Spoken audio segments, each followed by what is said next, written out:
Thanks for downloading the Brett and Matt Show. Welcome to today's podcast. My name is Matt. His Hi, name Brett. is Brett. And today we will be discussing about the Super Bowl. Super Bowl 48. I got that right? 48? Yes. It Excellent. was Super Bowl 48. The Seattle Seahawks won 43-8. Both of us thought the game was pretty entertaining. We also both wanted the Seahawks to win, so that might have played a That little might be a part of why we enjoyed it a little more. I had both of us have some keys to the game that we thought we'd share with everyone. My opening thought was the botched 2-point safety that Denver had. I thought that was huge. I thought a big reason that happened was actually because of the crowd noise. I would agree. It definitely sounded more like, almost more like home field advantage for Seattle. Not obviously as loud as the 12th man, but it was really loud when Seattle was doing well. Yeah, it was. And I think that kind of changed Denver's play calling almost the rest of the game. Maybe not play calling, but like Manning didn't do near as much audibling as he did in like the AFC Championship game, where he was able to go up to the line of scrimmage, make several different changes of plays, if not once, if not twice. They didn't really try too much of that throughout the rest of the game. I mean, he would call out a few plays here and there still, I noticed, but yeah, the 12th man definitely came out. And even I read something today that Wes Welker even said they weren't prepared for the crowd noise. Which, for a Super Bowl is pretty surprising. You'd think it would be mostly close to a 50-50 split, but I guess Seattle's really eager to win a title. They haven't won anything since the 70s with the Supersonics, I think. It's true. It's the only franchise that's won a title for that city. Also, another interesting fact, the Denver Broncos have lost the most Super Bowls in any franchise for the NFL. And they were both, a lot of those losses, maybe all of those, how many is it, 5? Yeah. And 4 of those losses have been between Peyton Manning and John Elway. Yep. I'd say that, they're still both obviously top 5 quarterbacks, but yeah, definitely.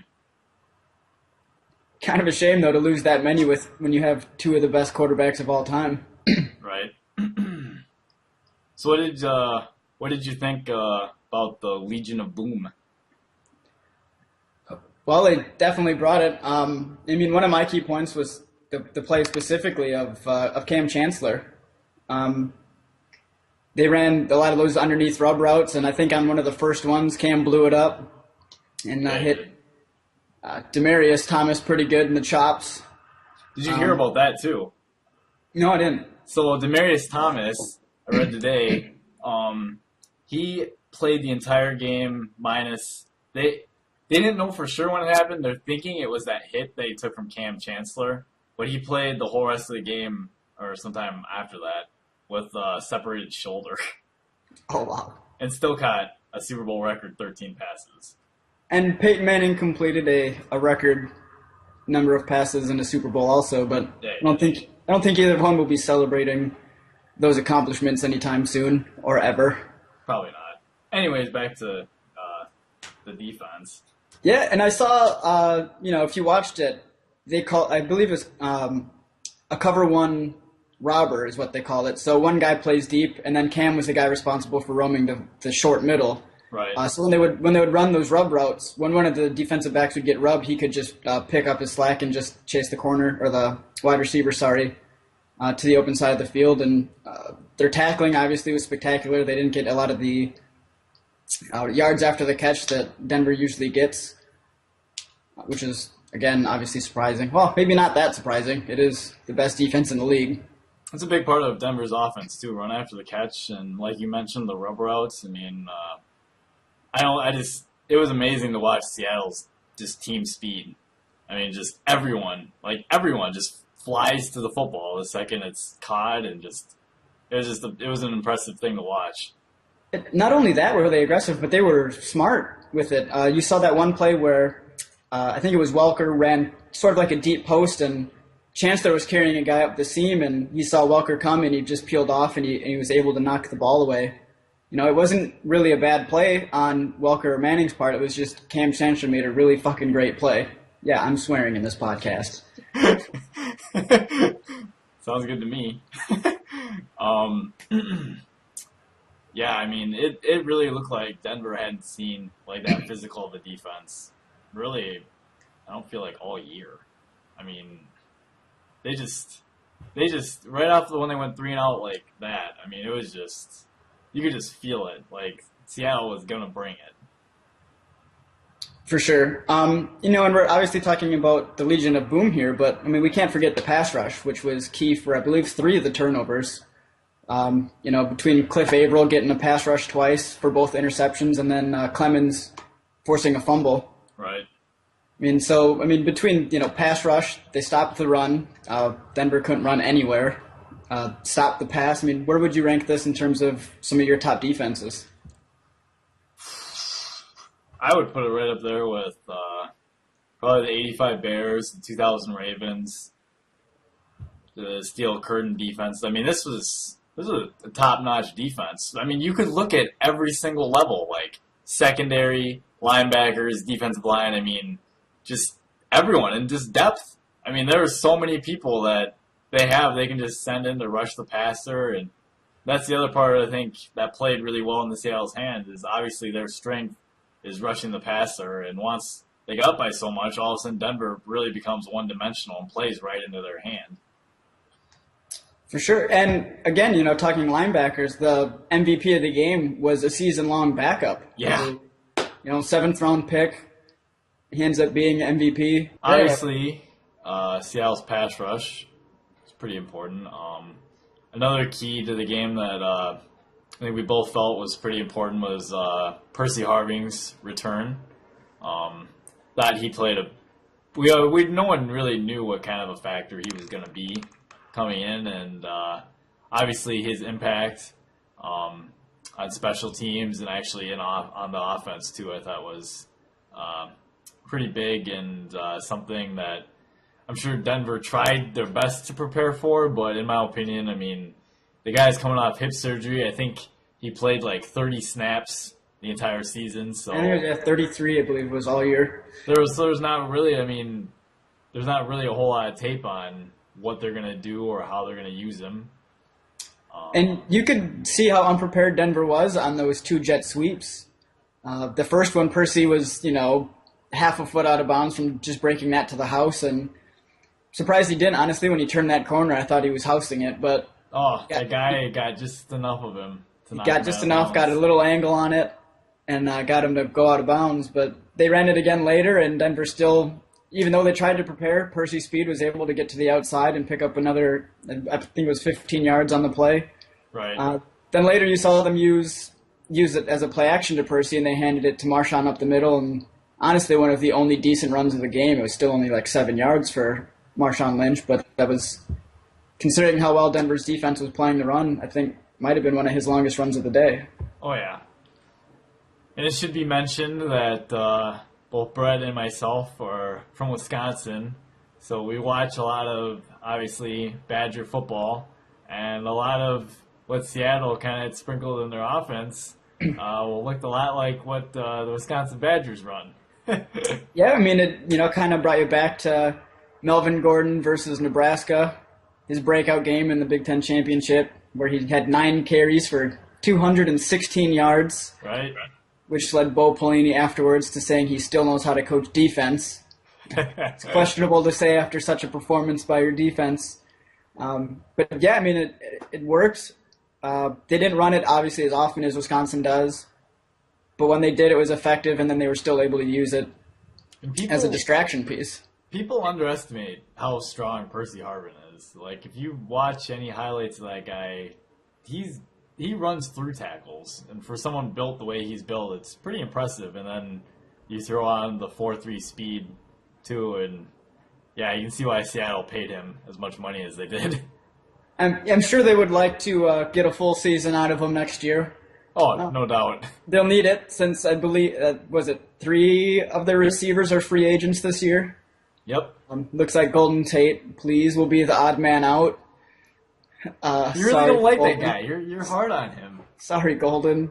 He just, I don't know. There was the whole Fail Mary thing first, which I didn't really mind at the time either, but I don't know what it is. He's just He comes off as cocky, doesn't he? a little, and considering against a St. player of Louis, his he was talent, hustling down and waving at the guy. and considering a player of his talent, I mean, I'm not gonna jump on the Chris Carter thing here, which I know you'll touch on later, but I don't believe he has the right to be that cocky based on his own talents. Is he a second round pick? He might have been. Let me look that up real quick. I feel like he was a decently high pick, I remember. Because I think I might have even wanted the Packers to think about him at the time. Well, and he was a former running back too, right? When he was in Notre Dame Yep. at one point. Which is why I think I wanted the Packers to kind of look at him, because he has good run after the catch skills. Which Fits exactly obviously. what Green Bay likes to do. Well, talking about his run after the catch, how many times in the last couple weeks did we see him catch a ball and then jump back behind the first down marker? He even did that. Yeah, Hey, he did it, I think it was the week or two before, but he did it like twice in the same play. on the same play he picked up, I 49ers think and got he lucky picked up the and first still down. got the first. He picked up the first down 3 times on that play between him jumping back and forth, which is... but, I mean, it cost them a first down in this game. I think they ended up picking it up after that. I can't recall. And I really thought in the Super Bowl, I really thought that, not to lose track of the receivers, I really thought Percy Harvin's kick return, that was backbreaking. I mean, you kick the ball off. First off, they didn't kick it deep. They tried to, kick it shorter, and he lets it. It's like whenever the ball bounces on the ground, could have worked. Everyone loses contain. When the ball hits the ground, everyone loses contain. Everyone breaks. They don't stay in their gaps. Yeah. Next thing you know, all he had to do was make one cut. I think it was to the left, and he took out 3 Broncos in one cut because they ran into each other, and then Jacob Tamme had perhaps the worst effort on that. He fell, I think, before Percy even made his cut in anticipation of Percy making a cut. And he was on the ground and he blocked the other guy even. So Jacob Tamme probably shouldn't feel too good about his performance on that play. But leading back to last year's Super Bowl, though, it was a 22-point lead for the Baltimore Ravens after Jacoby Jones returned that kickoff for a touchdown. And they were San Francisco managed to come back and nearly win the game on the last play there. right. So if you're Denver, it's a 22-point lead at halftime. You're still not necessarily out of it. But then, Percy returns that kick and extends it to, a 4-score game plus at least 1 2-point conversion. Right. And at that point, it just kind of felt like the game was already over. Yeah, it really did. I mean, if any offense could have came back from being 22 points down, going into half, you think the Denver defense, in my opinion, for a long time kept them in that game, especially the first quarter. Score was 8-0, and it felt like it should have been a lot worse than what it was. Yeah, it could have been, had Seattle converted some third downs and not kicked field goals, could have been up to 16-0 already. Yeah, definitely. Which, speaking of not converting third downs, I still believe Russ picked that one up on the review. Oh, I thought at least what I didn't understand, maybe you can explain this to me better. I didn't understand, did Why it Pete cost the Carroll time. specifically just challenge they picked up the first and not that they spotted the ball wrong? Because the ref said that Because he didn't pick up the first, there still cost a timeout. Yeah, he said they were closer than what it was, but it wasn't enough for the first, so it still cost him a timeout. So is he not specific in his challenge, or is that something that's like an all or nothing thing? I'm honest, I have no idea. That's, I guess, something we should tweet at Mike Pereira and see if he'll respond to us. Yeah, get a little tweeting at that guy. And but I don't know, because obviously the play on the field was incorrect. But despite that, it still cost Seattle a timeout and a potential challenge, which obviously they didn't end up needing in this game. Right. But if they would have at some point, that would have been, well, kind of bullshit. But Would have been a little upset, not gonna lie. And then at least Denver did the same thing and decided they wanted to challenge forward pass that was pretty obvious. When I saw it live on TV, it looked like a forward pass.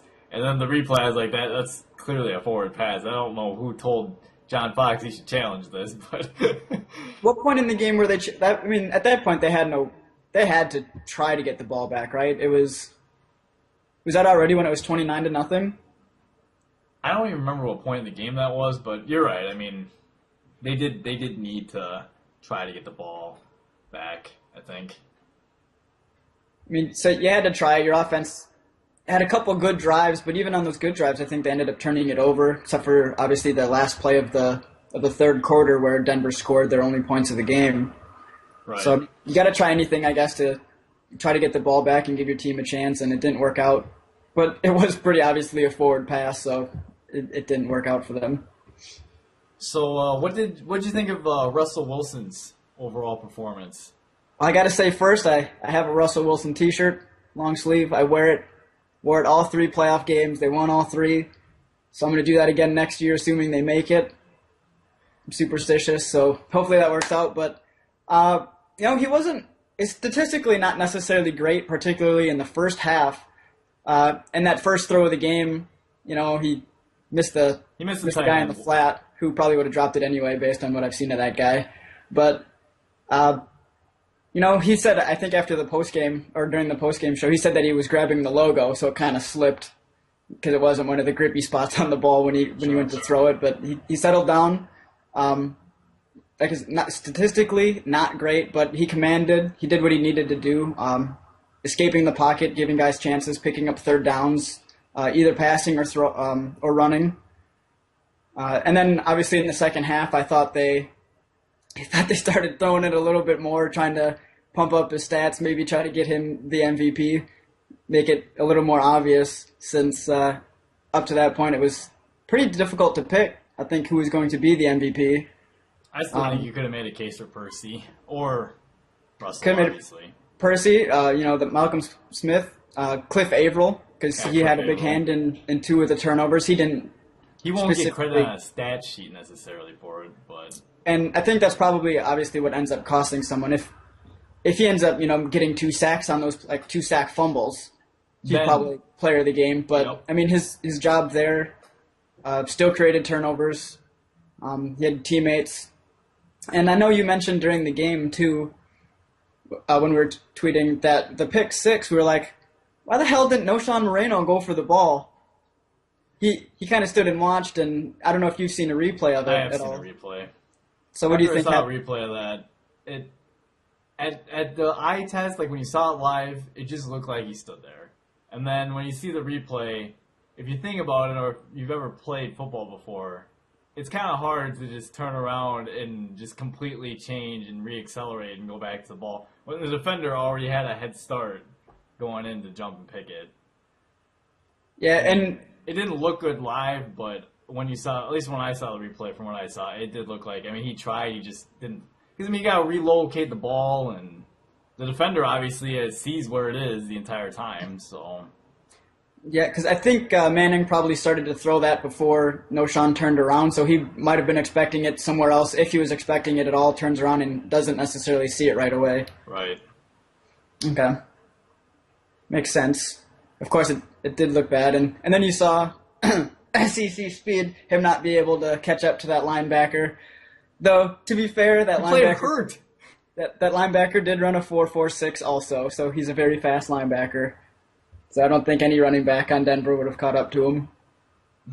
Probably not. Certainly not Monte Ball. Love that guy too.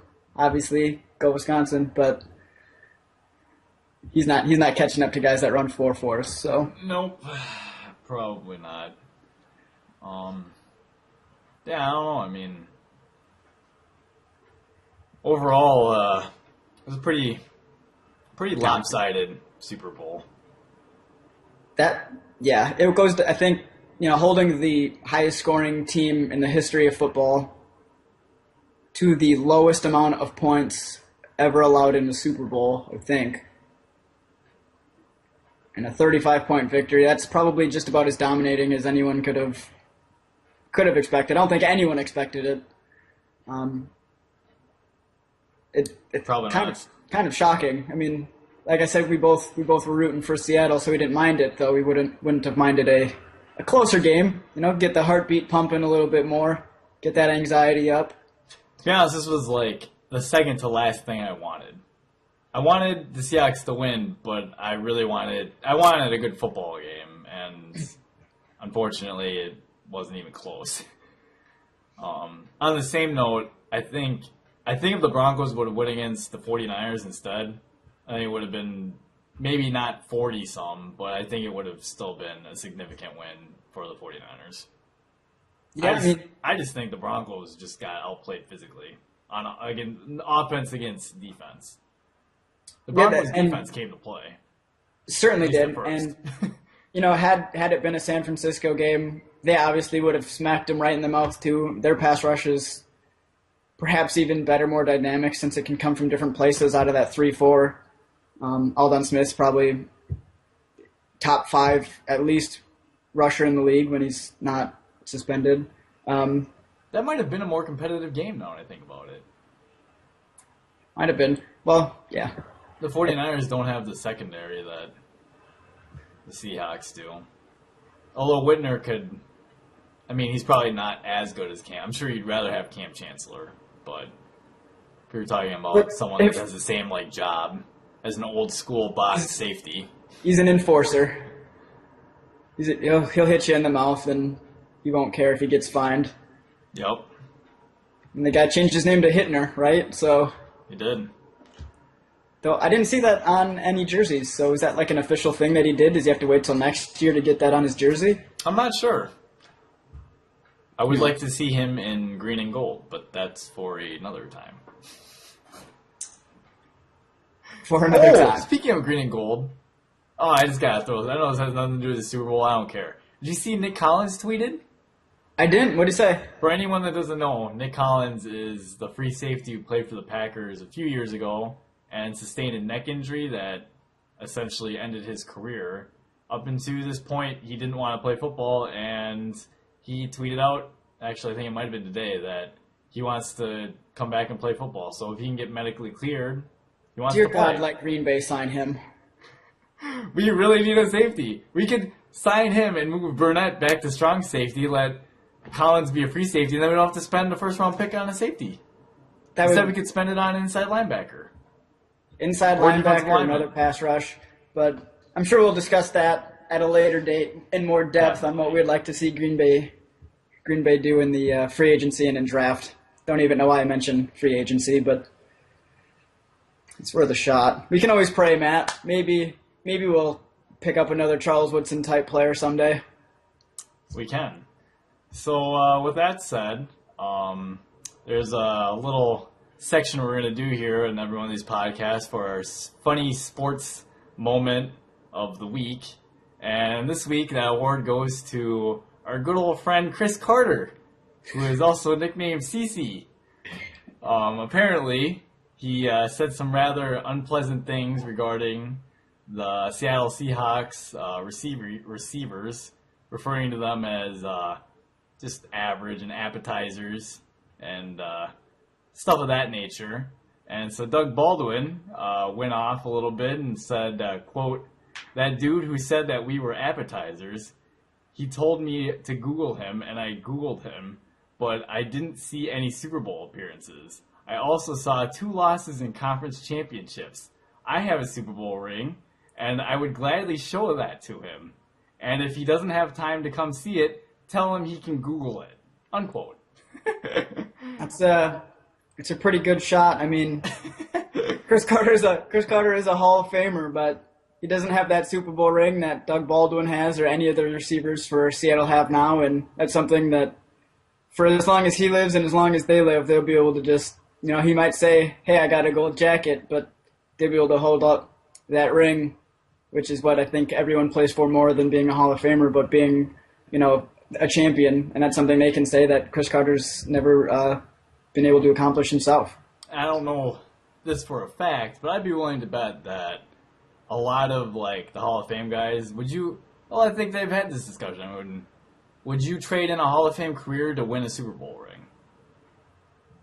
Tough question. Yes. I'm willing to bet. I mean, football, in my opinion, I'm sure in your opinion, to a lot of people who are listening to this, football's the greatest team sport. I mean, a lot of times you have to have all 11 people execute to be able to, succeed in the play that you're calling, whether it be offense, defense. I mean, it only takes one weak link and it changes the entire thing. So, I don't know. There's just something about that team pride and stuff.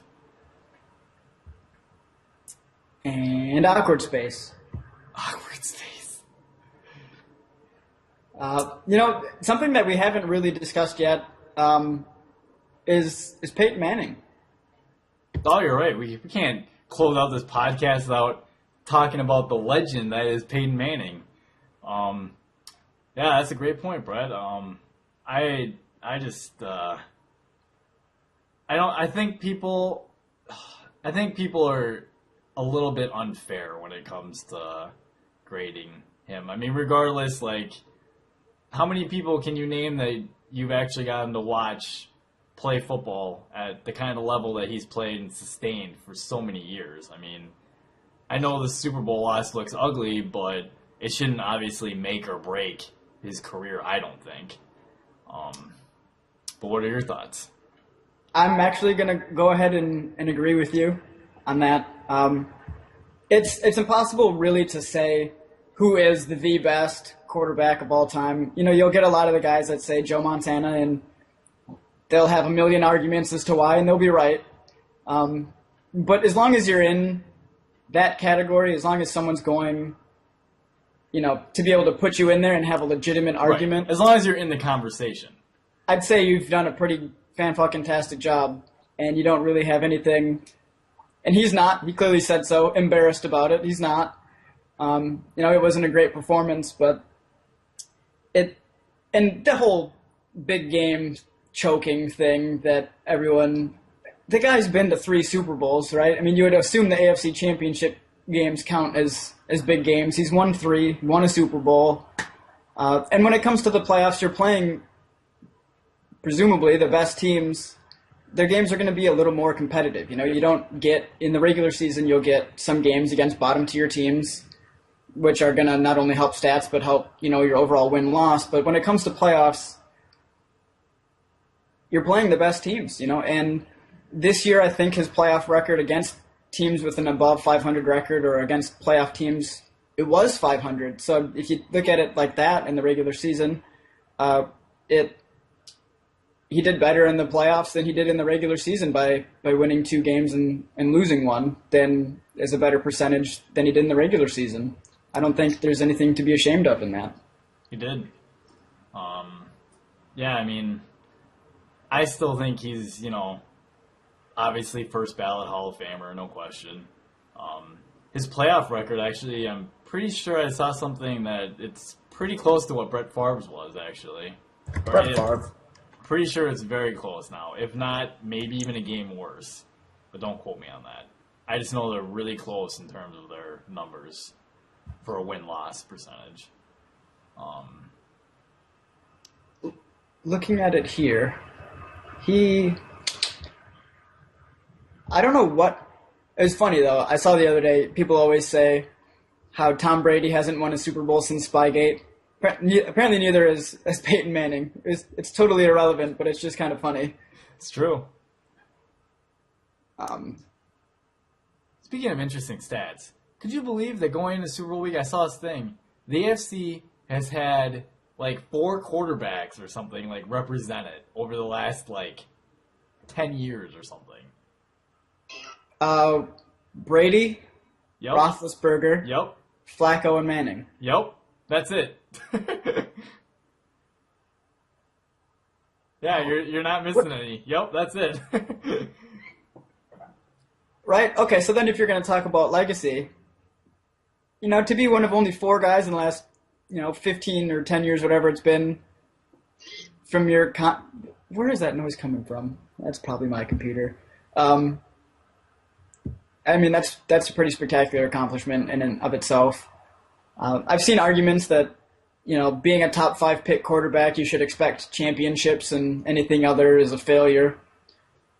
Well, in the last 20 years, I counted, there have been 22 first round or top 5 quarterbacks drafted, and obviously many more between 5 and 10. 22 guys can't win a Super Bowl in 20 years. So, yes, expectations should be high, but I think those expectations are more for fans, and other than that, it's really not a fair thing to even discuss on what expectations should be. I agree. But on the flip side, now we just got our second black quarterback to win a Super Bowl. It's true. And it brought me back to when I was at Buffalo Wild Wings, and I overheard a guy at a table next to me. It was over the summer. He said he doesn't like or want black quarterbacks on his team because they can't win. Mind you, this is right after a black quarterback was just in a Super Bowl and 2 yards away from winning a title. And first, it being a race thing, totally irrelevant. White guys can be just as athletic at the quarterback position. They haven't tended to be. Usually they end up being receivers like Ryan Hartline or Jared Abbrederis. Jordy Nelson. But, I mean, if you look at it, Andrew Luck is just as athletic as Russell Wilson. Plus he's bigger. Oh, my boy, Johnny Football. Johnny Manziel will run around like a chicken with his head cut off and make big plays. What? I'm saying he makes big plays. He gets help a little bit sometimes, but he's also obviously contributing to the play as well. Hey, we should have an entire podcast devoted to that guy. Just on Johnny. There might be a podcast where he's discussed heavily in the future, I would assume. I would assume as well. But I mean, I think it's just nice. Hopefully, in this day and age, that's not a thing that we need to have people say or discuss anymore. Agreed. I know Russell's, he's a little different than I guess when people think of, the black athletic quarterback. He does run the read option. But, when he scrambles, he doesn't scramble to run. He scrambles to make plays with his arm. Thank you. I'm so glad someone else just said that because I have been talking with people, and some of them cannot seem to understand that Russell Wilson is a pass-first quarterback. And I promise you that's only because of his skin color. And that's, hopefully something that if they continue to watch games, and that'll be something that they don't even feel the need to say anymore because they'll realize that it's not necessarily true. I mean, there have obviously been other black quarterbacks that have passed pretty well and done really well in the league. Between Warren Moon and, Donovan McNabb. Poor guy lost how many NFC championship games and a Super Bowl, but he was very successful. Philly was hard on him, I think. I mean, we'll really love, hate, or, not even like the guy. I mean, gotta respect what he did for sure. City of brotherly love, not so lovely, I guess. But so lovely. So, with that said, any closing thoughts, Mr. Staley? I mean, I guess, a lot of talk now is on the future. Seattle had the second youngest team in the league. It'll be interesting to see if they can keep a lot of their core pieces together so they can make a lot more championship runs in the future. Sherman and Wilson are still on deals that they can't renegotiate yet, so they'll be able to throw some money to other players. And they signed a lot of free agents, I think, in the last couple of years, too, that are only on, 1 and 2 year deals that'll have to come up. And then for Denver, I mean, you got Peyton. You still have pretty good hope that you should get there again next year. You just got to put this behind you and move on, make corrections, and hopefully for them, they're able to get back and win another Super Bowl so we don't have to talk about Peyton Manning's legacy anymore. Thank you for listening to the Bread and Matt podcast.